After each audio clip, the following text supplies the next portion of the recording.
doing is, so on the right, it should have down there, it should have any text from anyone that come in right down there at the bottom. Oh, okay. Should be. It's Nice. my first time rolling it on Twitch, so I'm curious to see how Twitch is like. This is my first time. Yeah. My hair is in good condition. No, it's not. It's a lie. It's fine, babe. I know it's fine. You don't have to build me up. Myself. I don't have to build you up. You don't have to build me up. You can build yourself up. I'm gonna build myself up. Oh, okay. I'm gonna get. Have fun with that. Oh snap! How do you do it like that? You're like, have fun with that. Wasn't that funny? You're supposed to be You're supposed to confidently build yourself up. You know what I do need? What? I need to go get the microphone. Do you want to? Okay. Which one? You can see if you can hear me. Let me see if I can hear myself. I'm gonna go in here. I have the little microphone. I know. I think let me see. Testing 1, 2, 3.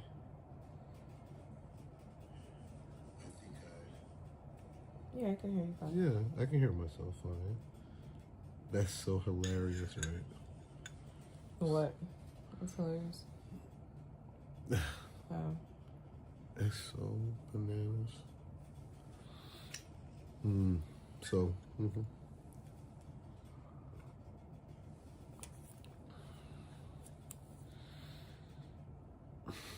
Is there people on there?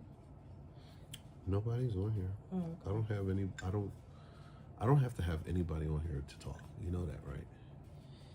I don't care. I can. I know you're super talkative. That doesn't. Talk.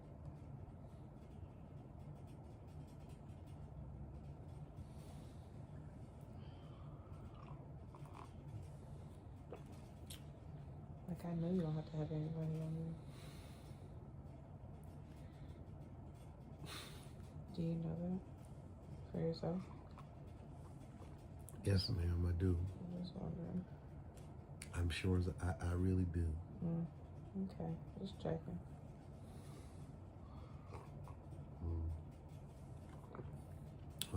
Where's my tea? Oh, damn. You curse a lot. Oh, snap. I don't know. I didn't even intend to. Would you?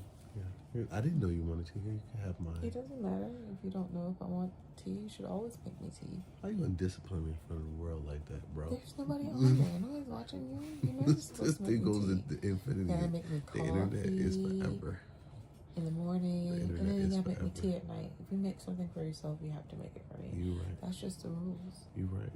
I slipped. Yeah, you did. I normally do. You fell. I don't normally slip and miss this. Well, you miss that every night. You never bring me tea. You brought me tea once this month. I've been watching you. And it's our anniversary month.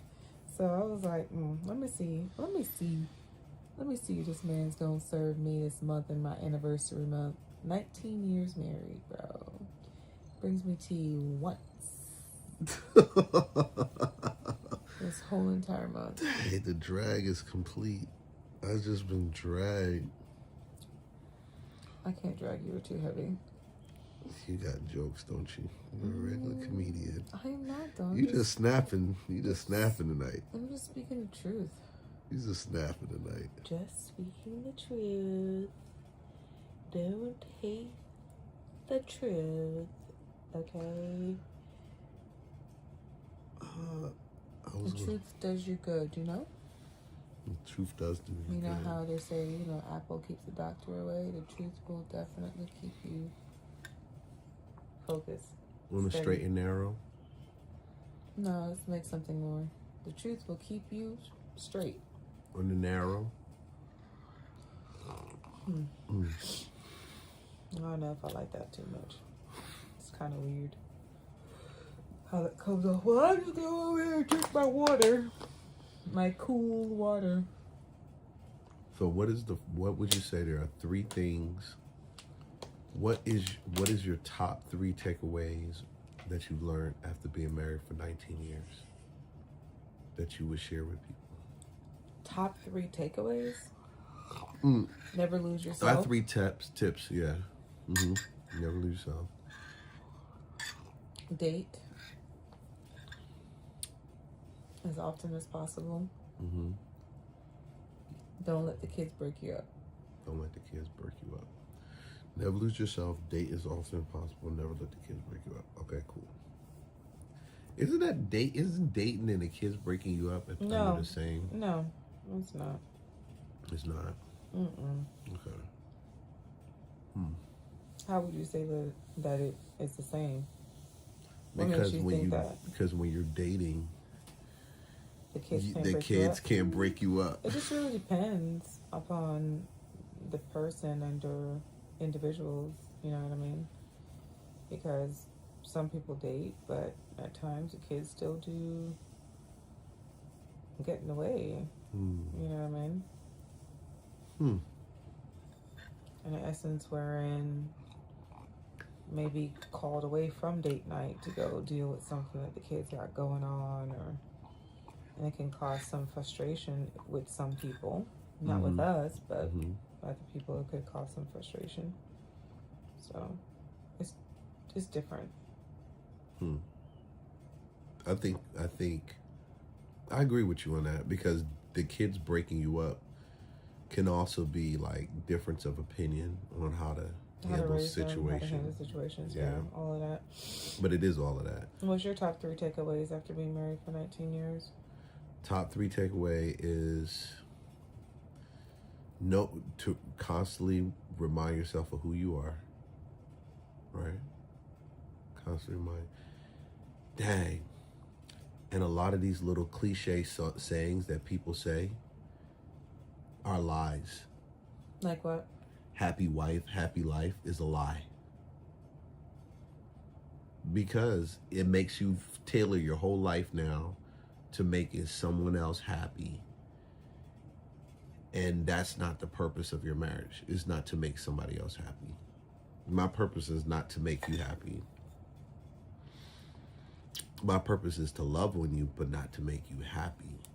Your purpose is to love me as Christ loved the church. That's it. It didn't say make you happy like Christ loved the church. And I think just the notion that like the spirit behind happy wife, happy life means whatever your wife says do or she needs, you make it happen. And in some cases, that's not what needs to happen. Yeah, I mean, because your wife could be asking you to do something super heinous that you probably... It doesn't have to be super heinous. It could be as simple as... It could be anything. It could be anything. But the whole purpose of your marriage should not be to make your wife happy. Okay, that's 2. What's the third one? Look, you see how you just blow through that? Like, that's 2. What's the third one? I mean, you know, because I in some ways, I do agree with it, but in other ways, I'm not wholeheartedly sold on it. Your focus of your life, of your marriage, is not to make me happy.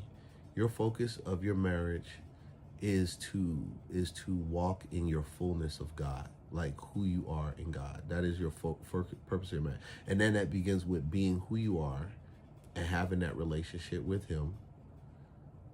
And out of that flows everything else. That's not like, and that's just like, to me, it's just like when they say you're supposed to marry a man, and when you marry a man, you're supposed to serve him. You know, you're supposed to do everything that he wants you to do. Which is false. And it's false. That's the same thing. Yeah. It's just the reverse. It's just the reverse psychology of happy wife, happy life. This is the reverse of it. To the man about the woman. Yeah, that's it. Or to apply to the woman about the man. Like the woman, she's supposed to be a stay-at-home. She's only supposed to cook. Yeah, all those things are true, but you're not your purpose isn't. True. Well, when I say true, meaning you can be a stay-at-home wife, or you cannot be. You can do however your chemistry is with him, because every couple has different chemistry. Some couples They do the career thing and they juggle the children. Some couples do the more.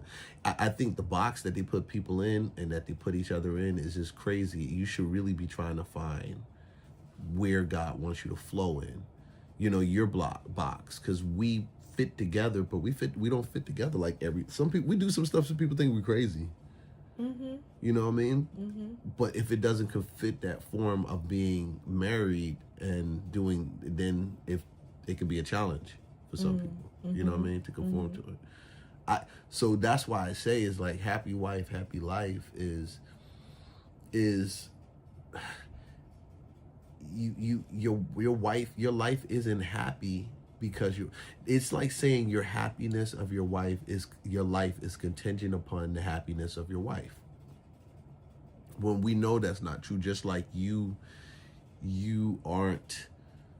not married to me to be my slave.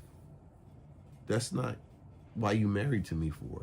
And there's some men that believe a woman is married to him to be their slave. To be their servants, yeah. To be their servant. Like cook, clean, do. And if a woman wants to do that thing, yes, she should want to do it. It shouldn't be a force that you enslave her. You treat her like it's cattle. Right. And the other one is castration. The majority of the world is like that. They have that perception of women, which is the opposite perception that God portrays of women. And he gave so many examples throughout the word that a lot of men, not people, tend to ignore because they feel that they supersede God in ways wherein they're like, oh, well, I can marry her and she'll be my servant for the rest of my life. No, sir. A woman is married or is given to a woman is given to a husband to help build him up. Yeah. Right? That woman is supposed to elevate. You're not supposed to break that woman down so that you can stay at the same level. And that's vice versa. And unfortunately, a lot of men do that. Yeah. To step up. To step up. They don't step up, period. But that's dealing with the insecurity portion. They actually stay there at that level and become what people call in this society narcissistic. And they attempt to control a narrative that God never intended for a woman to be within. So that's a lot. Well, you just had a whole dissertation for like a whole 6. That's true. Minutes. That's true. No, I mean I get it. That's a lot. I mean I think what's your third takeaway, my love? I just say that what you just said right there goes back to my first takeaway, which is you got to know who you are. Like you got to have some sense of who you have to have some sense of your spiritual identity and of who you are. You can't be flapping in the wind with no sense of self, because the first thing happens, you get men like that subject the woman. And I believe it's done out of a place of insecurity and inferiority. And that's always centered in an uncertainty of self. Because the women allow no validation. Because the woman, I don't think most women even know this. Well, I know they know it, but they don't know that when they meet the guy. You know what I'm saying? But most women do allow it because some of them, would just rather have a guy. No guy, and then they just various reasons why. I don't think it's one particular thing, but either way. And then the other one I think is just to believe that God loves you through everything that you go through, to believe that. I believe that and that love means that he already has great plans on you, on his mind concerning you, and a purpose for you, and a purpose for your union too, He does. I find that a lot of people don't take the time that's necessary in order to truly embellish, not really embellish, but truly search out what God's calling is for their relationship and what the purpose should be. I didn't search it out. Yeah, that's what I mean. It's still a figuring outing type process when it comes to marriage, because it's a relationship that builds and grows over time. And I find that definitely Yeah, I mean, we know it builds and grows over time. I'm just saying, like, but again, it takes for an individual to reach out and truly take the time with one another and say, hey, look, honey, let's go ahead and talk through this and have an understanding of where we need to be, where is God calling us to be, what specifically are you hearing from the Lord, and what specifically am I hearing from the Lord, and then let's bring that together so that then we can create what it is that God has put us together for, right? It's not just to create these wonderful kids that we've got. I think communicate. It's a bigger purpose. And no, but I agree with you. I mean that's like horizontal communication. So, but it goes back. That's why I said that's in my top 3 of takeaways. You can't have a great horizontal communication unless you have a great vertical communication, or you have some type of vertical relationship. You see, that it keeps going back to what I said, how I feel, because what you just said, everything you said was communication, like get together, talk about certain things and be on the same page. That just that basic communication skills, I think a lot of guys suffer from that, because a lot of guys suffer from not listening and hearing clearly what it is that the woman is trying or is communicating to them. I think you going back to the same point of that too, because you listen better after you spent time listening to your father better. I mean, I think the biggest thing that I probably took away, and this is crazy, I didn't have this for years, it's more recent than anything else, is the sense of just listening, just like quieting your spirit just to listen to what God is speaking to your spirit, what's being said to your spirit. I think it really starts with there, because then you can truly hear what your spouse is saying, because it's almost like a yielding to God. In that listening time, you're yielding your senses, your ears, that time to him, just to let him say what he has to say, which is the essence of dialogue, right? And I think that's just what we don't talk about in church. Nobody talks about it. Mm-hmm. They don't talk about dialogue in prayer. They say prayer, but it's not treated like dialogue. Mm-hmm. You see? Mm-hmm. But they say talk to God. But nobody says listen to God. Mm-hmm. Nobody says shut up and listen. It's real. It's interesting. It's real. You hear it every now and then, but that's not the popular. That's not the popular. Yeah, it's not the primary. That's not the primary word that is spoken. You enunciating your words so specific and instant and spoken. What do you mean? That's how I speak. I know that's how you speak. But you're in public with me now. This is how I speak all the time with you. Why are you drawing attention to that? Because what? You seem tired. I am tired. I'm about to go to sleep. I'm about to go to sleep too. Mm-hmm. All right, guys. I didn't even talk about Candace Owens, the EBT. I was going to talk about Candace Owens, the EBT. Why? Huh? Because. What about EBT? Shoot. 12month.freerent.com. EBT benefits going to go out. You guys, this sweepstakes is going to go out, and it's going to start October the 31st. We're going to do the drawing December the 31st. And if you are someone that is probably facing the threat of your EBT benefits being cut off, winning this sweepstakes will allow you to actually save that money. And you can have money for food in case. Feed your family. And feed your family. This is a sweepstakes. You got like 20-something ways to get in for free. You can enter up to like 60 What he's talking about is 600 times. Free rent for a year. Free rent for a year. Furnished apartment. Only in Atlanta. Only in Atlanta. Furnished apartment. Utilities covered. And guess what, dude? He called me and told me that the owner, the person who's doing this, he said that He's got his approval for his insurance. So investors that want to actually get into sweepstakes and win the place, they can use it for Airbnb. Oh yeah. It'll be covered under his insurance. Wow. And it's minutes away from 20. Yeah, that's good right there. Mm-hmm. Okay, so is that all about EBT you wanted to talk about?